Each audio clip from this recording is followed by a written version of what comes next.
সুপ্রিয় দর্শক শ্রোতা ভাই বোন, রাসূল করিম সাল্লাল্লাহু আলাইহি সাল্লাম বিভিন্ন হাদিসে বিভিন্ন রকমের হতভাগা মানুষদের সম্পর্কে বলেছেন লাইসা মিন্নি অথবা লাইসা মিন্না, যার অর্থ হলো তারা আমার উম্মত নয়, তারা আমার কেউ নয়। কোন সে হতভাগা মানুষ যাদের কিছু কিছু অপকর্মের কারণে, মন্দকর্মের কারণে রাসূল করিম সাল্লাল্লাহু আলাইহি সাল্লাম তাদের সম্পর্কে এত শক্ত কথা বলেছেন, তাদেরকে নিজের উম্মত বলে পরিচয় দিতে চাননি। সেই মানুষগুলো সম্পর্কে জানা, সে কাজগুলো সম্পর্কে জানা একজন মুসলিম হিসাবে আমাদের জন্য খুবই গুরুত্বপূর্ণ। প্রিয় দর্শক, আজের জন্য আমরা রাসূল করিম সাল্লাল্লাহু আলাইহি সাল্লামের হাদিসের ভান্ডার থেকে খুঁজে এরকম 15 শ্রেণীর মানুষকে আমরা বের করেছি, যাদের সম্পর্কে নবী আলাইহিস সালাম বলেছেন লাইসা মিন্নি অথবা বলেছেন লাইসা মিন্না, অর্থাৎ তারা আমার উম্মত নয়, তারা আমার অন্তর্ভুক্ত নয়, তারা আমার দলের নয়, তারা আমার কেউ নয়। কোথাও কোথাও বলেছেন আমিও তাদের কেউ নই। তবে এখানে বলে রাখি যে নবী সাল্লাল্লাহু আলাইহি সাল্লামের এই উক্তি, অর্থাৎ আমার কেউ নয় তারা অথবা আমি তাদের কেউ নই, এ কথা বলে তিনি তাদেরকে সব ক্ষেত্রে ইসলাম থেকে খারিজ হওয়া বোঝাননি। এ কথা থেকে আক্ষরিকভাবে বা বাহ্যিকভাবে বোঝা যাচ্ছে যে এর মাধ্যমে তিনি বোঝাতে চেয়েছেন তারা ইসলাম থেকে খারিজ হয়ে গেছে, আমার কেউ নয়, আমার উম্মত নয়, তার মানে তারা কাফির হয়ে গেছে, এরকমটি বাহ্যিকভাবে বোঝা যাচ্ছে। কিন্তু বেশিরভাগ মুহাদ্দিসদের মত হলো এবং বিশুদ্ধ মত হলো যে বেশিরভাগ ক্ষেত্রেই নবী আলাইহিস সালামের এই কথা ছিল সতর্ক করবার জন্য, সাবধান করবার জন্য, ইসলাম থেকে খারিজ হওয়া উদ্দেশ্য নয়। যে কাজের কারণে তিনি বলেছেন আমার উম্মত নয় বা আমার কেউ নয়, সে কাজটি যদি সাধারণ কবিরা গুনাহ হয় বা সাধারণ কোনো গুনাহ হয়, তাহলে সেক্ষেত্রে বুঝতে হবে যে এর মাধ্যমে তিনি ইসলাম থেকে খারিজ হওয়া বোঝাননি। এর থেকে এর মাধ্যমে বুঝিয়েছেন তিনি যে আমার আদর্শের অনুসারী সে হতে পারল না, বিষয়টি তিনি সাবধান করবার জন্যই বলেছেন। আর যদি সেই কাজটি কুফরি হয়, ঈমান বিধ্বংসী হয়, তাহলে বুঝতে হবে লাইসা মিন্না বলতে উদ্দেশ্য হলো তাকে ইসলাম থেকে খারিজ হওয়ার বার্তা পৌঁছে দেওয়া। প্রিয় দর্শক, রাসূল করিম সাল্লাল্লাহু আলাইহি সাল্লামের এই জাতীয় কথার মতোই আমরা কিন্তু সমাজে অনেক সময় মা বাবারা সন্তানদের প্রতি কোনো কারণে অসন্তুষ্ট হলে বলে থাকি তুমি আমার কেউ নও, যাও, তোমাকে আমি চিনি না। এই টাইপের কথা বলে কিন্তু আমরা প্রকৃত অর্থ বোঝাতে চাই না, বরং এর মাধ্যমে আমরা বোঝাতে চাই রূপক অর্থে যে তোমার প্রতি আমার মনক্ষুণ্ণতা আছে, আমি তোমার প্রতি মনে কষ্টে আছি, আমি তোমার প্রতি অসন্তুষ্ট আছি, তুমি চরম খারাপ কাজ করেছ, এই বার্তাটা আমরা তাকে দিতে চাই। প্রিয় দর্শক, আর দেরি না করে আসলে আমরা জেনে নেই কোন সে হতভাগা মানুষদেরকে নবী সাল্লাল্লাহু আলাইহি সাল্লাম বলেছেন যে তারা আমার উম্মত নয়, তারা আমার দলভুক্ত নয়, তারা আমার কেউ নয়। এদের ভিতরে সর্বপ্রথম যে ব্যক্তির কথা বলবো তার কথা বর্ণিত হয়েছে বুখারীতে এবং নাসাঈতে এবং বিভিন্ন হাদিসের কিতাবে। সে ব্যক্তি হলেন ওই ব্যক্তি যিনি কোনো বিপদ আপদে, বিশেষ করে কোনো প্রিয়জন এর মৃত্যুতে তিনি ধৈর্যহারা হয়ে যান এবং ধৈর্যহারা হয়ে জামা কাপড় ছেড়েন এবং মুখ চাপড়ান, বুক চাপড়ান এবং নানা রকম আপত্তিকর মন্তব্য মুখ দিয়ে করেন ধৈর্যহারা হয়ে। এই টাইপের মানুষগুলো সম্পর্কে নবী আলাইহিস সালাম বলেছেন এরকম কথা। আসুন জেনে নেই হাদিসটি। আব্দুল্লাহ ইবনে মাসউদ রাদিয়াল্লাহু আনহু বর্ণনা করেছেন যে রাসূল আকরাম সাল্লাল্লাহু আলাইহি ওয়াসাল্লাম ইরশাদ করেছেন, বুখারীতে আসছে, লাইসা মিন্না মান লাতামাল হুদুদা ওয়া শাক্কাল জুয়ুব ওয়া দাআ বিদাওয়াল জাহিলিয়া, অর্থাৎ যে ব্যক্তি নিজের গালে নিজে চপটাঘাত করে, অনেকে বুকে আঘাত করে, ওয়া শাক্কাল জুয়ুব জামার কলার ধরে টান দেয় অথবা বোতাম ছিঁড়ে ফেলে, ওয়া দাআ বিদাওয়াল জাহিলিয়া, এবং জাহিলি যুগের মানুষেরা বিপদ আপদ হলে, মানুষ মারা গেলে যেরকম আজে বাজে মন্তব্য করতে, এরকম আজে বাজে মন্তব্য করে, অনেকে মালাকুল মউতকে গালিগালাজ করে ইত্যাদি ইত্যাদি। বিপদ আপদে মুসিবতে ধৈর্যহারা হয়ে এই টাইপের কাজগুলো যারা করে তাদের সম্পর্কে তিনি বলেছেন তারা আমার উম্মতের অন্তর্ভুক্ত নয়। নাসাঈ বর্ণনায় আসে তিনি বলেছেন লাইসা মিন্না মান সালাকা ওয়া হালাকা ওয়া মান খারাকা, যে ব্যক্তি জোরে জোরে চিৎকার করে কান্নাকাটি করলো কোনো মানুষের মৃত্যুতে বা বিপদে, সাধারণভাবে কান্নাকাটি নিষিদ্ধ, কিন্তু চিৎকার করে করে কান্নাকাটি করা, চেঁচামেচি করা, ওয়া হালাকা, এবং যে ব্যক্তি মাথার চুল চেঁচে ফেললো, ওয়া মান খারাকা, যে ব্যক্তি জামা কাপড় ছেঁড়াছেড়ি করলো, এই ব্যক্তি আমার উম্মত হতে পারে না। এই হাদিসগুলো থেকে আমরা যে বার্তাটি পাচ্ছি তা হলো একজন মুমিন হিসেবে আমাদের সবর করা উচিত। বিপদ আপদে, কোনো প্রিয়জনের মৃত্যুতে, যে কোনো ধরনের সমস্যায় আল্লাহর ফয়সালার প্রতি সন্তুষ্ট হয়ে সেটাকে মেনে নেওয়া উচিত এবং সবর করা উচিত। সবর করলে, আল্লাহর ফয়সালা মেনে নিলে মানসিক প্রশান্তি তাৎক্ষণিকভাবে আমরা লাভ করতে পারবো। আর যদি অস্থিরতা প্রকাশ করি, ভাঙচুর করি এবং ছেঁড়াফাটা করি, তাহলে সেক্ষেত্রে পেরেশানি কিন্তু আরও বাড়বে, মোটেও কমবে না। আর ঈমানের দাবি হলো সবর করা, তাকওয়ার দাবি হলো সবর করা, আল্লাহর ফয়সালাকে মেনে নেওয়া। আল্লাহ তাআলা আমাদের সবাইকে সেরকম সবর করার তৌফিক দান করুন। তাহলে এক নম্বর ব্যক্তির আমরা পেয়ে গেলাম, ধৈর্যহারা হয়ে বিপদে যে ব্যক্তি এই ছেঁড়াফাটা করে, ভাঙচুর করে, এবং এটা আমাদের স্বাভাবিক জীবনযাপনের ক্ষেত্রেও হয়, স্বামী স্ত্রীর প্রতি বা অন্য কারোর প্রতি আমাদের পারস্পরিক কোনো কারণে ভুল বোঝাবুঝি তৈরি হলে আমরা ভাঙচুর করি, এটাও কিন্তু এই টাইপেরই কাজ। দ্বিতীয়ত, যে ব্যক্তি সম্পর্কে নবী সাল্লাল্লাহু আলাইহি ওয়াসাল্লাম বলেছেন সে আমার উম্মত নয় বা সে আমার কেউ নয়, সে ব্যক্তি হলেন ওই ব্যক্তি যে ব্যক্তি বেশি ভালো সাজতে গিয়ে বা বেশি ভালো হতে গিয়ে, আল্লাহর ইবাদত করতে গিয়ে বিবাহ শাদী সংসার থেকে বিরাগী হয়ে থাকতে, সংসার বৈরাগী হয়ে থাকতে চায়, এই বৈরাগ্যতার ইসলামে কোনো অবকাশ নাই। লা রহবানিয়াতা ফিল ইসলাম, হাদিসে আসছে ইসলামে কোনো বৈরাগ্যতার কোনো অবকাশ নাই। বুখারী বর্ণনা আসছে 3 ব্যক্তি রাসূল আকরাম সাল্লাল্লাহু আলাইহি ওয়াসাল্লামের বাসায় একবার গেলেন, যে তারা রাসূলের পরিবার কাছে জানতে চাইলেন যে তিনি কিভাবে ইবাদতবন্দি করেন। তার ইবাদতের বিবরণ শুনে তাদের কাছে মনে হলো যে অনেক অল্প। তারা মনে করেছেন রাসূল সাল্লাল্লাহু আলাইহি ওয়াসাল্লাম কত জানি ইবাদত বন্দেগী করেন আল্লাহ তাআলার। তখন তারা বলাবলি করলেন যে আসলে তিনি তো রাসূল, এই জন্য হয়তো তাঁর এত বেশি করতে হয় না, আমরা তো সাধারণ মানুষ। এই জন্য একজন বললেন তাদের মধ্যে থেকে যে আমি সারা রাত দাঁড়িয়ে নামাজ পড়বো, কখনো রাত্রে ঘুমাবো না। আরেকজন বললেন আমি সারাদিন রোজা রাখবো, কখনো আমি দিনের বেলা পানাহার করবো না। আরেকজন বললেন আমি কখনো বিবাহ শাদী করবো না এবং পুরা জীবন আল্লাহর ইবাদতে কাটিয়ে দিব। এই যে বৈরাগ্যতা অবলম্বন করবার তাদের ইচ্ছা পোষণ তারা করেছেন ভালো উদ্দেশ্যে, নবী আলাইহিস সালাম সেটা শুনতে পেয়ে তাদেরকে বললেন, তোমরাই কি কথা বলেছিলে? ভালো করে শুনে রাখো, আমি তোমাদের মধ্যে আল্লাহকে সবচেয়ে বেশি ভয় করি, আমার মধ্যে তাকওয়া তোমাদের চাইতে অনেক বেশি।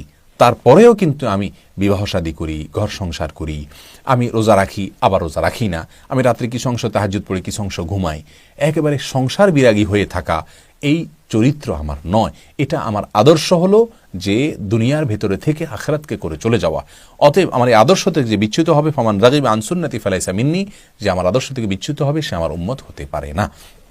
অন্য হাদিসে আসছে তিনি বলেছেন, আন-নিকাহু মিন সুন্নতি ফামান লাম ইয়া'মাল বিসুন্নতি ফালাইসা মিন্নি, বিবাহ আমার সুন্নাহ, অতএব যে ব্যক্তি বিবাহ করবে না, সংসার ত্যাগী হয়ে থাকবে, সে আমার উম্মতের অন্তর্ভুক্ত নয়। প্রিয় দর্শক, আমাদের সমাজে অনেক তথাকথিত পীর ফকির আছে, অনেক বয়াতি আছে, বাউল আছে, এদেরকে দেখবেন এলোমেলো চুল, অপরিচ্ছন্ন, গোসল করছে না, তাদের বিয়ে শাদী তারা করেন না, সংসার করেন না, সাদা কাপড় চোপড় পরেন, সেলাইও করেন না, মানে এমনভাবে চলেন যে তারা এই পৃথিবীর কোনো কিছুর সাথে তাদের কোনো সম্পর্ক নাই। এরা সমাজের বোঝা, দেশের বোঝা। ইসলামের দৃষ্টিতে এরা অত্যন্ত গর্হিত কাজ করছেন। নবী আলাইহিস সালামের ভাষায় তারা নবীর উম্মতি হতে পারবে না। অতএব এই সমস্ত চরিত্র থেকে আমাদেরকে বেঁচে থাকতে হবে। তৃতীয়ত যে ব্যক্তির কথা বলবো তিনি হলেন ওই ব্যক্তি যে ব্যক্তি কোনো জালেম শাসকের জুলুমকে সমর্থন করে, সাফাই গায়, দলবাজির কারণে, অন্ধত্বের কারণে, তার অন্ধ অনুকরণের কারণে তার মিথ্যাকে সত্য বলে প্রচার করে, তার মিথ্যাকে সত্যায়ন করে, এই টাইপের মানুষগুলো। এদের সম্পর্কে ইবনে হিব্বানে বর্ণিত হাদিসে আসছে, নবী আলাইহিস সালাম বলেছেন, ইন্নাহু ইয়াকুনু বাদি উমারা, নিশ্চয় আমার পরে কিছু শাসক আসবে যারা মিথ্যা কথা বলবে, জুলুম করবে। ফামান দাখালা আলাইহিম ফাসাদ্দাকাহুম বিকিজবিহিম, এদের মধ্যে কিছু লোক আসবে যারা তাদের এই সমস্ত শাসকদের মোসাহিবি করবে, এদের তেলায়ন করবে, ওয়েলিং করবে, এদের সাফাই গেয়ে বেড়াবে এবং তাদের মিথ্যা কথাকে সত্যায়ন করবে, বিশ্বাস করানোর চেষ্টা করবে জনগণকে, সাধারণ মানুষকে এবং প্রজাদেরকে। আনাহুম আলা জুলমিহিম, এবং তাদের জুলুম, অবিচার, অত্যাচার এর ক্ষেত্রে তাদেরকে সহায়তা করবে। এরকম কিছু মানুষ থাকবে মোসাহিব কিসিমের। ফালাইসা মিন্নি ওয়ালাস্তু মিনহু ওয়ালাইসা বিওয়ারিদিন আলাইয়াল হাউজ, তো এই শ্রেণীর মানুষেরা আমার উম্মত নয়, আমি তাদের কেউ নই, তাদেরকে আমি পরিচয় দিচ্ছি না, তাদেরকে আমি চিনি না, এবং তারা কিয়ামতের ময়দানে আমার হাউজে কাউসারের পানি পান করতে আসতে পারবে না। আর এর বিপরীতে আমাল্লাম ইউসাদ্দিকুহুম বিকাজবিহিম, যারা এই সমস্ত শাসকদের এই জুলুমের এবং মিথ্যাচারের সত্যায়ন করবে না, বিশ্বাস করবে না, ওয়ালাম ইউআইনহুম আলা জুলমিহিম, এবং তাদের জুলুমে, এই শাসকদের জুলুম এর কাজে তাদেরকে সহায়তা করবে না, ফাহুয়া মিন্নি ও আনা মিনহু, তাহলে এই ব্যক্তি আমার উম্মত, আমি তার নবী, সে আমার লোক। ওহুয়া ওয়ারিদুন আলাইয়াল হাউজ, কিয়ামতের ভয়াবহতম দিনে সে হাউজে কাউসারে পানি পান করতে আমার কাছে আসতে পারবে। তাহলে জালেম শাসকের মোসাহিবি করা এবং মিথ্যা কথাকে সত্যায়ন করা, তার জুলুমে সহায়তা করা, এই শ্রেণীর লোক যারা আছেন তাদেরকে রাসূল সাল্লাল্লাহু আলাইহি ওয়াসাল্লাম বলেছেন যে তারা আমার উম্মত নয়, আমার উম্মতের অন্তর্ভুক্ত নয়। এরপরে 4 নম্বর যে ব্যক্তির কথা বলবো সে ব্যক্তি হলেন ওই ব্যক্তি যে ব্যক্তি কোনো মানুষকে ধোঁকা দেয়, প্রতারণা করে, কেনা বেচাতে, বিশেষ করে সহিহ মুসলিমে বর্ণিত হয়েছে, নবী আলাইহিস সালাম একবার বাজারে গিয়ে দেখলেন এক ব্যক্তি খাদ্যশস্য বিক্রি করছেন। তিনি তার ভেতরে হাত দিয়ে দেখতে পেলেন যে উপরে শুকনা কিন্তু ভেতরে ভেজা শস্য রয়েছে। তখন তাকে বললেন, তুমি এমনটি কেন করলে? লোকটি বললেন, ইয়া রাসূলুল্লাহ, বৃষ্টি এসে এগুলো ভিজে গেছে, তাই তার উপরে আমি শুকনাগুলো দিয়ে বিক্রি করছি যাতে করে মানুষ টের না পায়। তিনি বললেন, তুমি কেন বললে না যে তোমার এগুলো ভেজা ভেজাগুলোকে কেন উপরে দিয়ে রাখলে না? কেন তুমি বাহিরে একটা আর ভেতরে আরেকটা তুমি রেখে মানুষকে বিক্রি করছো, অর্থাৎ প্রতারণা করছো? মান গাশা ফালাইসা মিন্না, যে ব্যক্তি কাউকে ধোঁকা দেয় সে আমার উম্মত হতে পারে না। প্রিয় দর্শক, অনেক ফল ব্যবসায়ী আছেন, অনেক সবজি বিক্রেতা আছেন, তারা কিন্তু এক রকমের সবজি মানুষের সামনে সাজান আর ভেতরে ছোটোখাটো বা ত্রুটিযুক্ত থাকে, সেগুলো থেকে কাস্টমারকে দিয়ে দেন। এবং বড় ব্যবসায়ী যারা আছেন তারা বড় ধরনের প্রতারণা করেন। এই প্রতারণা যারা করেন তারা রাসূল আকরাম সাল্লাল্লাহু আলাইহি ওয়াসাল্লামের ভাষায় তার উম্মত হতে পারেন না। 5 নম্বর যে ব্যক্তি সম্পর্কে তিনি বলেছেন তার উম্মত নয়, যাদেরকে তিনি উম্মত বলে পরিচয় দিতে চাননি, তারা হলেন ওই ব্যক্তি যারা তাদের ভালো মন্দ নিরূপণ করার জন্য কোনো গণকের আশ্রয় নেয়, কোনো কবিরাজের আশ্রয় নেয়, কোনো পদ্ধতির আশ্রয় নেয়। মানুষের ভালো মন্দের একমাত্র মালিক আল্লাহ সুবহানাহু ওয়া তাআলা। কোথায় ভালো কোথায় মন্দ আছে এটা একমাত্র আল্লাহ তাআলা ভালো জানেন। বিভিন্ন আকার ইঙ্গিত থেকে, বিভিন্ন যোগ বিয়োগ থেকে, বিভিন্ন হিসেব নিকেশ থেকে, বিভিন্ন গণনা থেকে এরকম ভালো মন্দ, কোথায় কল্যাণ আছে, কোথায় তথাকথিত কুফা বা অকল্যাণ আছে, এটা নিরূপণ করা, এই চরিত্রটা যাদের ভেতরে আছে, যারা এই কাজটা করে, এর মাধ্যমে ভালো মন্দ নিরূপণ করার চেষ্টা করে। অনেকে বিদেশ যাওয়ার আগে গণকের কাছে যায়, কবিরাজের কাছে যায়, যে এখানে টাকা জমা দেওয়া ঠিক হবে কিনা, ব্যবসা করা ঠিক হবে কিনা, এই টাইপের কাজ যারা করে, এরা নবী সাল্লাল্লাহু আলাইহি ওয়াসাল্লাম উম্মত নয়। ভালো মন্দ নিরূপণ করার জন্য বা ভালো মন্দ নির্ধারণ করবার জন্য ইস্তেখারার আমল নবী সাল্লাল্লাহু আলাইহি ওয়াসাল্লাম শিক্ষা দিয়েছেন, যেটি আমাদের এই ভিডিওতে আমরা বলেছি।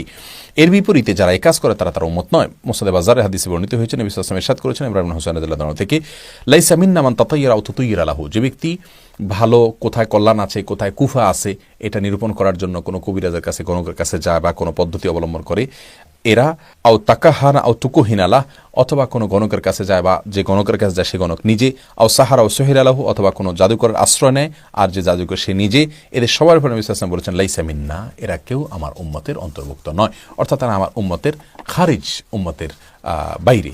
5 নম্বর পেকে আমরা পেয়ে গেলাম। 6 নম্বর, ওই ব্যক্তি, যে ব্যক্তি কোনো অমুসলিমদের সাদৃশ্য গ্রহণ করে, কোনো অমুসলিমদের সাথে তাদের বেশভূষায়, আচার আচরণে, কারবারে, কৃষ্টি সংস্কৃতিতে, কালচারে অমুসলিমদের সাথে, ইহুদিদের সাথে, খ্রিস্টানদের সাথে, হিন্দুদের সাথে, বৌদ্ধদের সাথে, ভিন্ন ধরনের মানুষের সাথে তাদের কাজে কর্মে, তাদের বিশেষ করে কৃষ্টি কালচারে, বেশভূষা, এগুলোতে তাদের সাদৃশ্য গ্রহণ করে, এই ব্যক্তির সম্পর্কে নবী সাল্লাল্লাহু আলাইহি ওয়াসাল্লাম একই সাবধানবাণী করেছেন। তিরমিজিতে বর্ণিত হয়েছে, আমর ইবনে শুআয়ব আন আবিহি আন জাদ্দিহি, এই সূত্রে বর্ণিত হাদিসে নবী সাল্লাল্লাহু আলাইহি ওয়াসাল্লাম বলেছেন, লাইসা মিন্না মান তাশাব্বাহা বিগাইরিনা ওয়া লা তাশাব্বাহু বিল ইয়াহুদি ওয়ালা বিন নাসারা, যে ব্যক্তি আমাদের বাইরের অর্থাৎ ভিন্ন ধর্মের মানুষের অনুকরণ করে, অনুসরণ করে বা তাদের সাদৃশ্য গ্রহণ করে, তাদের মতো জামা কাপড়, চলাফেরা ইত্যাদি কৃষ্টি কালচার, এগুলো তাদেরকে দেখে দেখে অনুকরণ করে, তাদের সাদৃশ্য গ্রহণ করে, সে আমার উম্মত হতে পারে না। তোমরা ইহুদি খ্রিস্টানদের সাদৃশ্য গ্রহণ করবে না। 7 নম্বর, ওই ব্যক্তি, যে ব্যক্তি কোরআন তেলাওয়াত করার সময় আল্লাহ তাকে যতটুকু সাধ্য দিয়েছেন তার সাধ্য দিয়ে কোরআনকে সুন্দর করে তেলাওয়াত করার চেষ্টা করে না। এ প্রসঙ্গে বুখারীতে বর্ণিত হয়েছে, নবী সাল্লাল্লাহু আলাইহি ওয়াসাল্লাম বলেছেন, লাইসা মিন্না মান লাম ইয়াতাগান্না বিল কোরআন, যে ব্যক্তি কোরআনকে সুন্দর কণ্ঠে তেলাওয়াত করে না, সে আমার উম্মত নয়। সুন্দর কণ্ঠে তেলাওয়াত করা বলতে ভালো কারির মতো সুন্দর কণ্ঠে আমাদের সবাইকে তেলাওয়াত করতে হবে তা কিন্তু নয়। এর মানে হলো আল্লাহ যতটুকু সাধ্য দিয়েছেন, আমার সাধ্য অনুযায়ী আমি চেষ্টা করব কোরআনকে যতটুকু ভালো করে সুন্দর কণ্ঠে তেলাওয়াত করা যায় সেই চেষ্টাটা আমি করব, এবং এটা আমার করা উচিত। আর ওইটুকু করলে আমি ইনশাআল্লাহ আল্লাহর কাছে দায়মুক্ত হব। আবু দাউদের হাদিস দ্বারা সেটি বোঝা যাচ্ছে, বুখারীতে এটি বর্ণিত হয়েছে। নাম্বার 8, যে ব্যক্তি ছিনতাই করে মানুষের হাত থেকে কিছু ছোঁ মেরে নিয়ে যায়, জোর করে নিয়ে যায়, ছিনতাই করে নিয়ে যায়, এই ব্যক্তির প্রতি নবী সাল্লাল্লাহু আলাইহি ওয়াসাল্লাম একই কথা বলেছেন, অর্থাৎ সে তার উম্মত হতে পারে না। এবং এই বিষয়ে মুসনাদ হাকিমে বর্ণিত হয়েছে, আব্দুল্লাহ ইবনে আব্বাস রাদিয়াল্লাহু তাআলা বর্ণনা করেছেন যে লাইসা মিন্না মান ইয়ানতাহিবু, অথবা লাইসা মিন্না মান ইনতাহা আও সালাবা আও আশারা বিসালবে, দুই বর্ণে এরকম আসছে, যে ব্যক্তি মানুষের কাছ থেকে ছোঁ মেরে ছিনতাই করে কোনো কিছু নিয়ে যায়, সে আমার উম্মত হতে পারে না। নাম্বার 9, ওই শাসক, যে শাসক রাসূল আকরাম সাল্লাল্লাহু আলাইহি ওয়াসাল্লামের পদ্ধতির বাইরের কোনো পদ্ধতিতে আপনার শাসন করে, রাষ্ট্র পরিচালনা করে, তার অধীনস্থ লোকদেরকে পরিচালনা করে, প্রজাদেরকে পরিচালনা করে, সে ব্যক্তির সম্পর্কে রাসূল সাল্লাল্লাহু আলাইহি ওয়াসাল্লাম বলেছেন সে আমার উম্মত হতে পারে না। এই বিষয়ে আবু দাউদ বিশুদ্ধ সূত্রে বর্ণিত হাদিসে আসছে যে এক ব্যক্তি জিজ্ঞাসা করছেন, ইয়া রাসূলুল্লাহ, আপনার পরবর্তীতে শাসক যারা হবেন তারা কিভাবে রাষ্ট্র পরিচালনা করবেন, শাসন কাজ পরিচালনা করবেন? তিনি বলেছেন, আমি যেভাবে পরিচালনা করছি একইভাবে, অর্থাৎ ন্যায়নিষ্ঠার সঙ্গে, ইনসাফের সাথে, জুলুম টুলুম না করে কারোর প্রতি, এবং আত্মীয়তার বন্ধন ইত্যাদি রক্ষা করে। ফামান ফাআলা গায়রা যালিকা, যে ব্যক্তি আমার পদ্ধতিতে শাসন না করে অন্য কোনো পন্থা পদ্ধতিতে, আদর্শে সে অনুযায়ী সে রাষ্ট্র পরিচালনা করবে বা সমাজ পরিচালনা করবে, প্রজাদেরকে চালাবে, ফালাইসা মিন্নি ওয়া লাস্তু মিনহু, সে আমার অন্তর্ভুক্ত নয়, আমি তার অন্তর্ভুক্ত নই। 10 নম্বর, ওই ব্যক্তি, যে ব্যক্তি স্ত্রীর সাথে স্বামীর সম্পর্ক নষ্ট করার জন্য ভূমিকা রাখে, অথবা কৃতদাসের সাথে তার মালিকের সম্পর্ক নষ্ট করার জন্য ভূমিকা রাখে, এমন কথা বলে যে কথার ফলে স্ত্রী তার স্বামীর প্রতি ক্ষিপ্ত হয়ে ওঠে। এবং এর বিপরীতটাও আমরা জানি, আমাদের সমাজে স্বামীদেরকেও ক্ষিপ্ত করা হয়, অনেক সময় বাসাবাড়ি থেকেও ক্ষিপ্ত করা হয় স্ত্রীদের প্রতি, নানা কথা বলে বলে তাদের কানভারি করা হয়, তাদের সম্পর্ক নষ্ট করা হয়। স্বামী স্ত্রীর মধ্যে সম্পর্ক নষ্ট করার জন্য কোনো কথা যদি বলি আমরা, যে কথার ফলে সম্পর্ক নষ্ট হতে পারে, ভুল বোঝাবুঝি হতে পারে, দূরত্ব সৃষ্টি হতে পারে, অশ্রদ্ধা তৈরি হতে পারে, সেরকম কথা যদি কেউ বলে, তাদের সম্পর্কে রাসূল সাল্লাল্লাহু আলাইহি ওয়াসাল্লাম বলেছেন সে আমার উম্মত হতে পারে না। নাম্বার 11, যে ব্যক্তি মুখ ছোট না করে, নবী সাল্লাল্লাহু আলাইহি ওয়াসাল্লাম বলেছেন, মুজাম আসওয়াদের হাদিসে আসছে, লাইসা মিন্না মান লাম ইয়াখুস শারিবাহু, যে ব্যক্তি মুখ ছোট করে না সে আমার উম্মতের অন্তর্ভুক্ত না। অনেক পীর ফকির ভণ্ড ফকিরদেরকে দেখবেন অনেক লম্বা লম্বা মুখ রাখে, এবং অনেক মুসলমানরা আছেন এরকম কাজ করেন, তারাও এই হাদিসের অন্তর্ভুক্ত, রাসূল সাল্লাল্লাহু আলাইহি ওয়াসাল্লাম উম্মতের অন্তর্ভুক্ত হবে না, সাবধান বাণী এখানে করা হয়েছে। নাম্বার 12, যে ব্যক্তি কোনো পুরুষ হয়ে মহিলাদের সাদৃশ্য গ্রহণ করে, অথবা মহিলা হয়ে পুরুষদের বেশভূষা ধারণ করে, তার ক্ষেত্রে নবী সাল্লাল্লাহু আলাইহি ওয়াসাল্লাম বলেছেন, লাইসা মিন্না মান তাশাব্বাহা বির-রিজালি মিনান নিসা ওয়ালা মান তাশাব্বাহা বিন-নিসা মিনার রিজাল, মুসনাদে আহমদে বর্ণিত হয়েছে। পুরুষ হয়ে মহিলাদের, মহিলা হয়ে পুরুষদের সাদৃশ্য যদি ধারণ করে, অনেক পুরুষ আছে হাতে চুড়ি পরেন, কানে দুল পরেন, নাকে নাকফুল লাগান, চুল মেয়েদের মতো খোপা করেন, বেনি করেন এবং পাঞ্জাবিতে ওড়না পরেন। মহিলাদের মধ্যে অনেকে আছে পুরুষদের মতো সাদৃশ্য গ্রহণ করেন, টাকনোর উপরে কাপড় পরেন, অনেক কাজ করেন। এই সমস্ত সাদৃশ্য গ্রহণগুলো যারা করে তাদের সম্পর্কে রাসূল সাল্লাল্লাহু আলাইহি ওয়াসাল্লাম বলেছেন যে তারা আমার উম্মত হতে পারেন না। নাম্বার 13, যারা মুসলিমদের উপরে অস্ত্র তাক করে, সে যদি নিজে মুসলিম পরিচয়ও দেয়, অন্য মুসলিম ভাইয়ের প্রতি কোনো কারণে মত পার্থক্যের কারণে মারামারিতে লিপ্ত হলো, এরাও রাসূল আকরাম সাল্লাল্লাহু আলাইহি ওয়াসাল্লাম উম্মত হতে পারে না। তিনি বলেছেন, মান হামালা সালাহ আলাইনা ফালাইসা মিন্নি, যে ব্যক্তি আমাদের উপরে অস্ত্র তাক করবে, অস্ত্র ধারণ করবে, সে আমাদের উম্মত হতে পারে না। বুখারী মুসলিম একযোগে বর্ণনা করেছে। 14 নম্বর হলেন ওই ব্যক্তি, যে ব্যক্তি কোনো লোকালয়ে সাপ চলে আসার পরে সে সাপ মানুষের ক্ষতি করতে পারে, এরপরেও সে সাপকে হত্যা করলো না। এই ব্যক্তি নিজের জান বাঁচানোর জন্য ভয় সে হয়তো নিজের জীবন বাঁচালো, কিন্তু অন্যদের ক্ষতি থেকে বাঁচানোর চেষ্টা করলো না, অন্যদের কল্যাণের কথা চিন্তা করলো না। এই সম্পর্কে রাসূল সাল্লাল্লাহু আলাইহি ওয়াসাল্লাম বলেছেন, উকতুল হাইয়াত কুল্লাহুন্না, তিরমিজিতে বর্ণিত হয়েছে, আবু দাউদে বর্ণিত হয়েছে, যে তোমরা সব রকমের সাপকে হত্যা করো। এখানে উদ্দেশ্য বন জঙ্গলে গিয়ে সাপ হত্যা করা নয়, লোকালয় সাপ চলে আসলে মানুষের ক্ষতি হতে পারে, এগুলোকে হত্যা করতে বলা হয়েছে। ঘরের বাড়িতে যদি হয় 3 বার তাকে জিন কিনা এটা নিশ্চিত হওয়ার জন্য বলা, যে জিন হলে চলে যাও, যদি না যায় তারপর তাকে হত্যা করবে। ফামান খাফাসা আরাহুন্না ফালাইসা মিন্নি, যে ব্যক্তি এই সাপের ভয়ে ভীত সন্ত্রস্ত হয়ে হত্যা করলো না এবং অন্যদের ক্ষতির পথ সুগম করে রাখলো, সে আমার উম্মত হতে পারে না। 14 নম্বর। 15 নম্বর হলো ওই ব্যক্তি, যে ব্যক্তি মুসলমানদের জামাত থেকে খারিজ হয়ে যায়, মুসলিম শাসক যারা কোরআন সুন্নাহ অনুযায়ী মানুষকে পরিচালিত করে তাদের অনুসরণ অনুকরণ থেকে বের হয়ে যায়, সে ব্যক্তি সম্পর্কে বলেছেন তিনি যে তারা আমার উম্মত হতে পারে না। যে ব্যক্তি এমন কোনো ব্যক্তির অধীনে যুদ্ধ করে, যে ব্যক্তিকে সে চিনে না, জানে না ভালো করে, এরকম ব্যক্তির পিছনে যায় যুদ্ধ করতে চায়, অথবা যে ব্যক্তি ভাষা বা কোনো অঞ্চলভিত্তিক সাম্প্রদায়িকতা বা যে কোনো ধরনের সাম্প্রদায়িকতার কারণে আল্লাহ ছাড়া অন্য কোনো উদ্দেশ্যে যুদ্ধ করে, এদের সম্পর্কে রাসূল আকরাম সাল্লাল্লাহু আলাইহি ওয়াসাল্লাম বলেছেন যে লাইসা মিন্না, এবং এদের বিষয়ে সহিহ মুসলিম হাদিসে বর্ণিত হয়েছে। প্রিয় দর্শক, তাহলে আমরা 15 প্রকার মানুষ পেয়ে গেলাম যাদের সম্পর্কে রাসূল আকরাম সাল্লাল্লাহু আলাইহি ওয়াসাল্লাম বলেছেন যে এরা আমার উম্মতের অন্তর্ভুক্ত নয়, এবং এদের সম্পর্কে তিনি সাবধান করে বলেছেন যে এদেরকে এরা আমার কেউ নয়, আমি তাদের কেউ নই। তাদের মধ্যে আমরা আবার এক নজরে জেনে নিচ্ছি। 1 নম্বর হলেন ওই ব্যক্তি, যে ব্যক্তি ধৈর্যহারা হয়ে ছেঁড়াফাটা করে, ভাঙচুর করে, এই টাইপের মানুষ। দ্বিতীয়ত হলেন যারা বিয়ে শাদী করে না এই কারণে যে আল্লাহর ইবাদতবন্দি করবেন মুক্ত হয়ে ভালো মানুষ সাজার চেষ্টা করেন, সংসার বিরাগী থাকেন যারা, তারা। তৃতীয় হলেন ওই ব্যক্তি যারা শাসকদের মিথ্যাচারের সমর্থন করেন, জুলুমের সমর্থন করেন এবং মুসাহিবি করেন, তাদের অন্যায়ের কাজের সমর্থন করেন। চতুর্থ হলেন ওই ব্যক্তি, যে ব্যক্তি কোনো মানুষকে প্রতারণা করেন, বিশেষ করে কেনা বেচাতে। পঞ্চম হলেন ওই ব্যক্তি, যে ব্যক্তি কোনো গণকের কাছে যায়, কোনো জাদুকরের কাছে যায়, কোনো এগুলোকে বিশ্বাস করে। এবং ষষ্ঠ হলেন ওই ব্যক্তি, যে ব্যক্তি কোনো অমুসলিমদের সাদৃশ্য গ্রহণ করে, কৃষ্টি কালচার চলাফেরা